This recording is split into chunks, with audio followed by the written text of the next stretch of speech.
क्या हुआ? आप इतने परेशान क्यों हैं? अरे परेशान ना हो तो क्या करूं बताओ।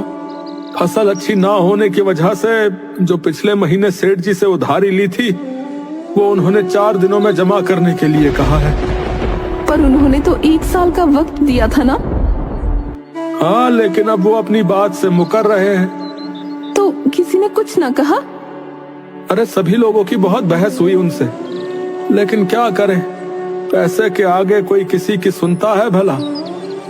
हाँ, बात तो आप सही कह रहे हो, लेकिन आप क्या करें? बस वही सोच सोच कर पहले दिमाग खराब हो रहा है। एक काम क्यों नहीं करते? बात तो तुम ठीक कह रही हो, पर मुझे खेत पर अभी बहुत काम है, मैं नहीं जा सकता। और अब तो किसी पर भरोसा भी नहीं रहा जिसे मैं पैसे लेने के लिए भेज दूं। तो डमरू को भेज दो, अब तो वो बड़ा भी हो गया है। महेश कुछ देर तक सोचता है, तभी बाहर से मटका टूटने की आवाज आती है। शांति और महेश दोनों बाहर जाते हैं तो देखते हैं कि डमरू पूरा भीगा हुआ था और मटका भी पूरा जमीन पर गिरकर टूट चुका था। अरे ये मटका कैसे टूटा रे? वो मैं मटका लेकर आ रहा था और अचानक से तेज हवा चलने लग गई और ऊपर से मटका भी इतना भारी था तो मुझसे मटका नीचे गिर गया। अरे नालायक, घर का सबसे छोटा मटका भरकर लाने के लिए कहा था तुझे, लेकिन तुझसे वो भी ना हुआ तो किसी काम का नहीं है। तू नालायक का नालायक ही रहेगा। चल अब अंदर जा और कपड़े बदल ले। अरे हाँ, अब तो डमरू का शहर जाना और भी जरूरी है, क्योंकि आपको तो पता ही है कि वो कितना डरपोक है। अगर हम उसे ऐसे ही घर पर रखेंगे तो वो कभी भी निडर नहीं बन पाएगा। तो मेरे हिसाब से तो हमें डमरू को उसके ताऊजी के यहाँ पैसे लेने के लिए भेज देना चाहिए। आखिर उसे भी तो घर की जिम्मेदारियों का एहसास होना चाहिए ना। महेश शांति की बात सुनकर सहमत हो जाता है। तुझे कल जो है शहर जाना है तेरे ताऊजी के यहाँ। अरे वाह, ताऊजी के यहाँ? वाह वाह, बहुत मजा आएगा। आपको पता है पिताजी, ताऊजी मुझसे बहुत प्यार करते हैं और मुझे वहाँ बहुत अच्छा भी लगता है। बस ज्यादा आप खुश मत हो, मैं तुझे वहाँ किसी काम के लिए भेज रहा हूँ। अच्छा, और सुन, वहाँ से 2 दिनों में लौट आना, समझा? ठीक है पिताजी। डमरू अगले दिन ही शहर के लिए निकल जाता है। अपना ध्यान रखना, पहली बार मैं तुझे कहीं बाहर भेज रही हूँ, और हाँ, होशियारी से जाना। डमरू वहाँ से निकल जाता है। अरे वाह, अब मैं बड़ा हो गया हूँ, इसीलिए पिताजी ने मुझे इतने बड़े काम के लिए भेजा है। अब मैं सबको दिखा दूंगा कि मैं डरपोक नहीं हूँ। मैं अकेला ही शहर जाकर आया हूँ, फिर कोई भी मुझे नहीं चिढ़ाएगा। सब मुझे अपने साथ खिलाएंगे और फिर सब मेरे दोस्त बन जाएंगे। डमरू को पीछे से हॉर्न की आवाज सुनाई देती है। अरे बाप रे, इतना बड़ा ट्रक और इतनी सारी गाड़ियाँ। अगर मैं इस रास्ते से गया तो गाड़ियों के नीचे आकर ही मर जाऊंगा। इससे तो अच्छा है कि मैं जंगल के रास्ते से ही चला जाऊं। डमरू जंगल के रास्ते निकल जाता है। डमरू इधर उधर देखकर डरते हुए आगे बढ़ता है। तभी उसे बहुत सारे जंगली जानवरों की आवाज सुनाई देती है। अरे बाप रे, मैं तो भूल ही गया था कि जंगल में तो जंगली जानवर भी होते हैं। अब मैं क्या करूंगा? ये तो लोमड़ी के रोने की आवाज है, और लोमड़ियाँ तो तभी रोती है ना जब आसपास कोई भूत प्रेत या पिशाच हो। ऐसे ही डमरू थोड़ा आगे बढ़ता है। डमरू को सामने एक बड़ा सा कुत्ता दिखता है। अरे बाप रे, इतना बड़ा कुत्ता! अगर इसने मुझे खा लिया तो विसर्जन करने के लिए मेरी हड्डियां भी नहीं मिलेंगी। कुत्ता भी भौंकते हुए उसकी तरफ बढ़ता है और डमरू भी उसे देखकर भागने लगता है। भागते हुए डमरू का पैर एक पत्थर से टकरा जाता है और वो एक कुएं में जा गिरता है। अरे बचाओ! अरे बचाओ! और डमरू बेहोश हो जाता है। सिपाही डमरू को उठाकर उनके देश के सरदार के पास ले जाते हैं। ये किसको लेकर आए हो? महाराज, ये हमें हमारे राज्य की सीमा पर मिला। महाराज, मुझे तो लगता है कि ये आपके दुश्मन का भेजा हुआ कोई जासूस है। महाराज, आई हमारे दुश्मन का जासूस? फिर सिपाही उस पर एक लोटा पानी डाल देते हैं। डमरू आंखें खोलता है तो उसे एक बहुत अजीब तरह के इंसान दिखते हैं। मैं कहाँ गया हूँ? मैं तो कुएं में गिर गया था ना। अरे बाप रे, कहीं मैं मर तो नहीं गया? हे भगवान, कम से कम आखिरी बार मुझे अपने माँ बाप की शक्ल तो देख लेने देते। बंद कर अपनी बकबक। जब से उठा है तब से गांव गांव किए जा रहा है। बताओ क्यों आए हो यहाँ पर? तुम्हें उस गामू ने भेजा है ना? कौन मामू? मैं किसी मामू को नहीं जानता। वो तो मेरे पीछे कुत्ता पड़ गया था और मेरा पैर पत्थर से टकरा गया तो मैं कुएं में गिर गया। मतलब तुम इंसान हो? और सभी लोग खुश हो जाते हैं। इंसान? तुम सब कौन से प्राणी हो भैया? हम सब आदिवासी हैं और ये हैं हमारे महाराज सरदार झमूरा। लेकिन तुम सभी तो इंसान ही लग रहे हो यार। इंसान जैसे दिखाई देते हैं, लेकिन हम दूसरी प्रजाति के लोग हैं। हमारे राज्य में इंसान असंभव। पहली बार हमारे राज्य में कोई इंसान आया है। गामू एक राक्षस है जो हमारी प्रजाति को खत्म करना चाहता है। हाँ, उसने हमारा जीना दुश्वार किया है। वो हमारे बच्चों को ले जाकर खा जाता है। क्या? तो फिर उसे कोई मारता क्यों नहीं? हम उसे मारना तो चाहते हैं, लेकिन वो सिर्फ काली माँ की इस दिव्य तलवार से ही मर सकता है। निकालो तलवार और मार डालो उसे। निकाल सकते तो मैं उसे कब का खत्म कर देता, लेकिन उसने देवी माँ की तपस्या करके हमारी शक्तियां छीन ली और ये तलवार जमीन में गाड़ दी और माँ से वरदान मांगा कि कोई इंसान ही उस तलवार को निकाल सकता है और उसे मार सकता है। पर उसने हमारे राज्य के आसपास ऐसा घेरा बना दिया था कि कोई भी इंसान उसे पार नहीं कर पाया था। पर आज तुम न जाने कैसे यहाँ पर पहुंच गए। भैया, आप हमें बचा सकते हैं। क्या आप हमारी मदद करेंगे? और सभी लोग डमरू के आगे घुटनों के बल बैठ जाते हैं। हाँ हाँ, बचा लो हमें। अरे नहीं, पागल हो गए सबके सब तुम है? तुम्हारी जान बचाने के चक्कर में मैं बलि का बकरा नहीं बनने वाला। हाँ, वैसे भी मैं तो एक छिपकली को भी नहीं भगा सकता, तो उस राक्षस का सामना कैसे करूंगा? ना बाबा ना, मुझसे ये सब नहीं हो पाएगा। और वैसे भी मैं उसे कैसे मार सकता हूँ? मैं तो इतना कमजोर हूँ। देखो देखो मैं कितना कमजोर हूँ। लेकिन इंसान तो हो। तुम हमारी पहली और आखिरी उम्मीद हो। मैं तुम्हारे हाथ जोड़ता हूँ, मान जाओ। अगर तुम हमें बचा लोगे तो मैं तुम्हें ताकतवर बना सकता हूँ। ठीक है, लेकिन तुम पहले मुझे ताकतवर बनाओ। सरदार उसके सिपाही की तरफ इशारा करता है और फिर दो सिपाही एक कटोरे में कुछ ले आते हैं।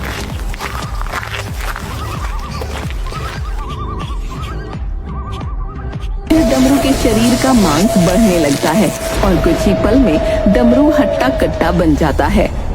डमरू खुद को देखकर बहुत खुश हो जाता है।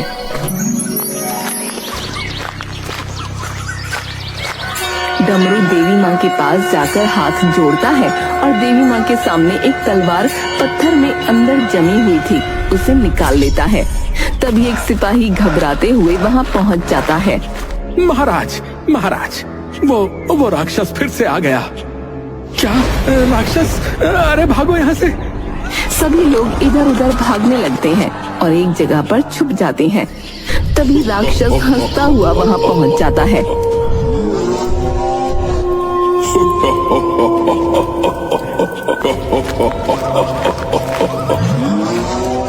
और उस राक्षस के सामने जाकर खड़ा हो जाता है। डमरू के हाथ में दिव्य तलवार देख राक्षस चौंक जाता है। तुम यहाँ कैसे आए और ये तलवार कैसे निकाली? असंभव। तो जैसे राक्षस को खत्म करने के लिए ही देवी माँ ने मुझे यहाँ पर भेजा है।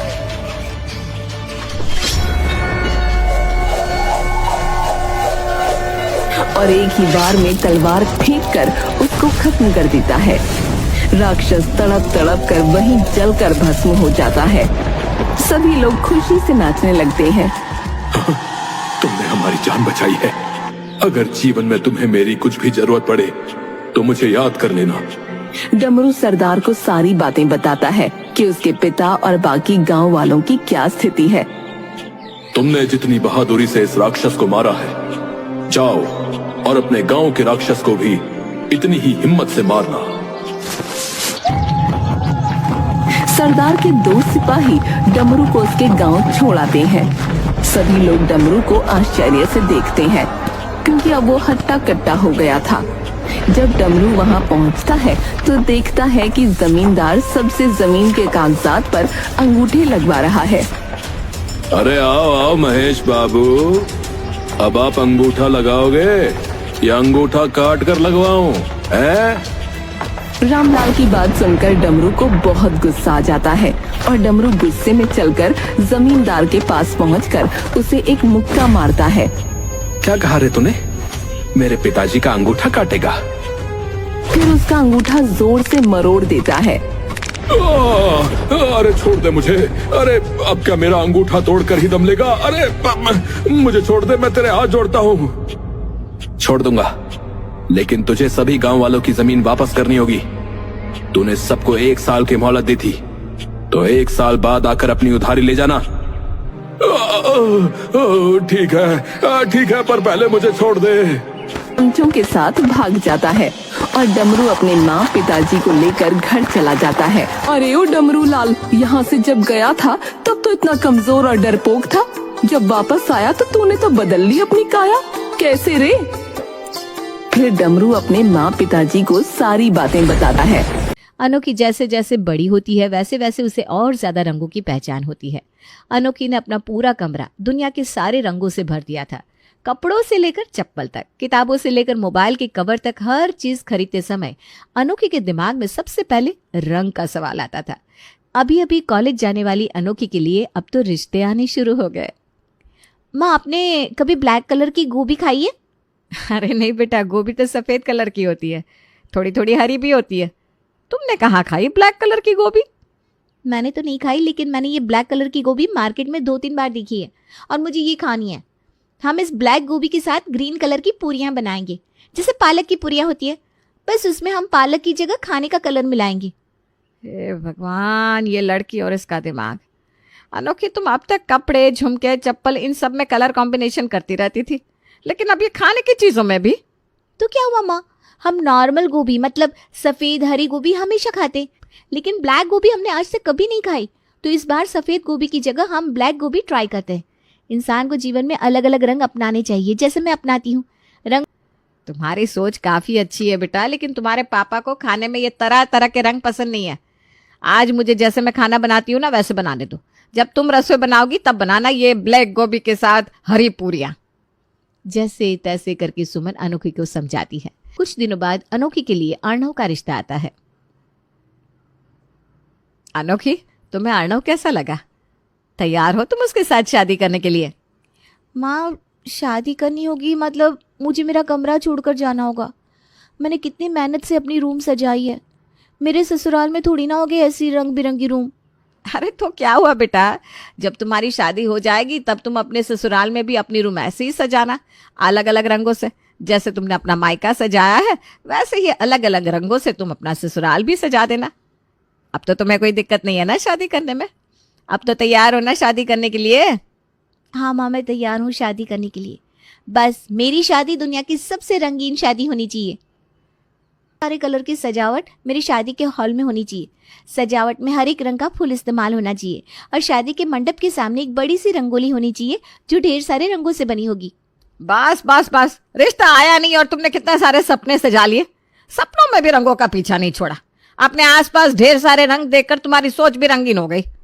अरे क्यों डांट रही हो भाई मेरी बच्ची को? अनु, तुम चिंता मत करो, तुम्हें जो चाहिए जैसा चाहिए वैसा ही सब तुम्हारी शादी में होगा। तुम्हारी हर एक इच्छा मैं पूरी करूंगा। थैंक यू सो मच पापा। शादी का खाना भी पूछ लो अपनी बेटी से, उसे उसमें भी तो कलर कॉम्बिनेशन चाहिए होगा ना?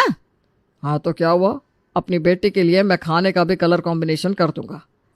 अर्णव का रिश्ता आते ही अनोखी के घर में शादी की सजावट को लेकर बातें शुरू हो जाती है। अगले कुछ ही दिनों में अर्णव और अनोखी का रिश्ता तय हो जाता है। 1 महीने के अंदर का ही शादी का मुहूर्त निकलता है। शादी के पहले अर्णव अनोखी के लिए डेट प्लान करता है। तुम्हें कैसा लगा ये डेकोरेशन? ये सब मैंने तुम्हारे लिए किया है, तुम्हें पसंद तो आया ना? अच्छा है, लेकिन मुझे ना ऐसा रंगीन डेकोरेशन पसंद है जिसमें तरह तरह के रंग शामिल हो। क्यों?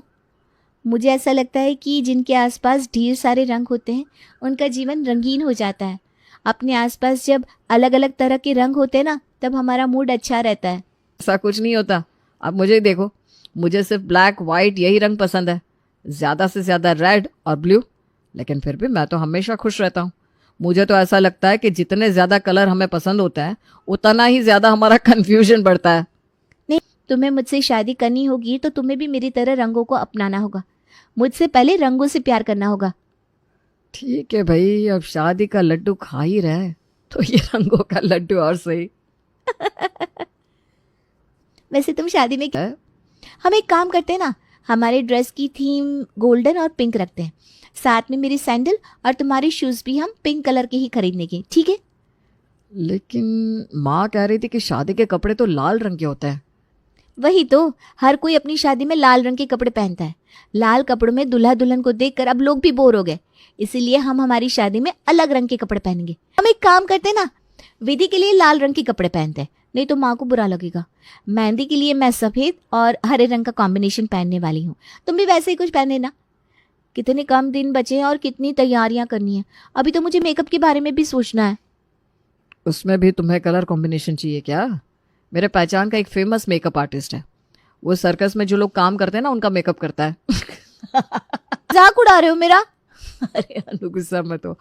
मुझे लगता है तुम शादी की तैयारियों को लेकर कुछ ज्यादा ही चिंता कर रही हो। हम सब मिलकर सारी तैयारियां कर लेंगे।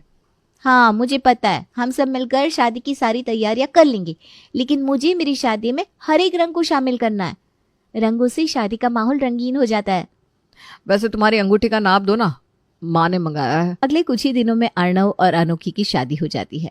अनोखी अपनी प्यारी प्यारी बातों से कुछ ही दिनों में ससुराल को अपना लेती है। एक दिन अनोखी के माँ का अनोखी को फोन आता है। कैसी हो अनु? शादी क्या हो गई, तुम तो हमको भूल ही गई। हमारी याद आती भी है या नहीं? अनु पापा और माँ को कभी भूल जाएगी, ऐसा कभी हो सकता है क्या? मुझे आपकी रोज़ याद आती है। हमारे घर की, मेरे रूम की भी मुझे काफ़ी याद आती है। हमारी तरह यहाँ मेरी सजाई हुई रूम जो नहीं है, पूरे घर में सिर्फ 2-3 ही कलर है। वैसे मैं ठीक हूँ, आप कैसी हो? यहाँ तुम्हें सब कुछ रंगीन चाहिए था, ड्रेस से लेकर चप्पल तक। तुमने तुम्हारे रूम से लेकर हमारे घर के हॉल सब कुछ रंगों से भर दिया था, लेकिन अब तुम्हारे ससुराल में तुम्हें जैसा चाहिए वैसा रंगीन कुछ भी नहीं है। अब तो तुम्हें रंगों के सिवा रहने की आदत डालनी ही होगी बेटा। बहू, अब तुम्हारी शादी को काफ़ी दिन हो गए, लेकिन तुमने कभी बताया नहीं तुम्हें हमारा घर कैसा लगा। मतलब हमारा घर तुम्हारे घर जैसे अलग अलग रंगों से तो नहीं भरा। तुम्हें पसंद तो आया ना हमारा घर? माँ जी, घर तो पसंद आया, लेकिन मुझे लगता है हमारे हॉल का रंग हमें बदलना चाहिए। ये रंग ना बिल्कुल भी अच्छा नहीं है। ठीक है बहू, अर्णव से कह देना, वो पेंटर ले आएगा। तुम्हें जो कलर चाहिए वो तुम हॉल में लगवा लेना। आना है, कुछ दिन में आ जाऊंगी। अगले ही दिन अनोखी अर्णव को पेंटर लाने के लिए कह देती है। हॉल में गुलाबी और फीका नीला, किचन में लाल और पीला, बेडरूम में पूरा गुलाबी ठीक रहेगा।